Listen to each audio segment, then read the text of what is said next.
প্রত্যেক দিনের মতো দুপুরে খাবার নিয়ে হাজির হয়ে গেছি তোমাদের সামনে। আজকে খাবারে তৈরি করা হয়েছে খিচুড়ি। চলো দেখে নাও মেনুতে কি কি আছে। সকালে যে ভোগ রান্না করা হয়েছিল সেই ভোগের খিচুড়িটাই কিন্তু বাড়ির সমস্ত সদস্যরা দুপুরবেলায় খাবে। প্রথমে দিয়েছি গরম গরম খিচুড়ি, তারপর দিয়েছি গোল গোল করে আলু ভাজা, তারপর এখানে দিয়েছি বেগুন ভাজা, দিয়েছি কিছু পটল ভাজা, তারপর এখানে মা তৈরি করেছে গরম গরম বেগনি, তারপর এখানে দিলাম গরম গরম আলু পোস্ত। এই আলু পোস্তটা কিন্তু মা রান্না করেছে। আসলে আজকের রান্নাটা কিন্তু মা আর আমি দুজন মিলেই তৈরি করেছি।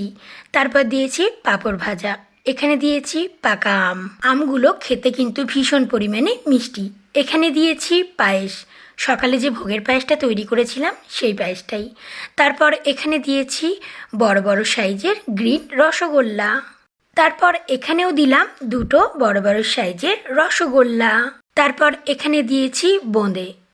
আজকের খাবারে কিন্তু 3 রকমের মিষ্টির আইটেম রাখা হয়েছে, তার কারণ আজকে নিরামিষ খাবার তো তার জন্য।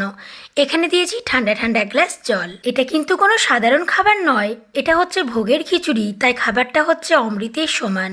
তো এই ছিল আজকের দুপুরের খাবার। সকালে একটা ভিডিও পোস্ট করেছি কিভাবে ভোগ রান্না তৈরি করেছি। যদি তোমরা সেই ভিডিওটা না দেখে থাকো তাহলে অবশ্যই একবার সেই ভিডিওটা দেখে নিতে পারো। খাবারটা কেমন হয়েছে অবশ্যই জানিও।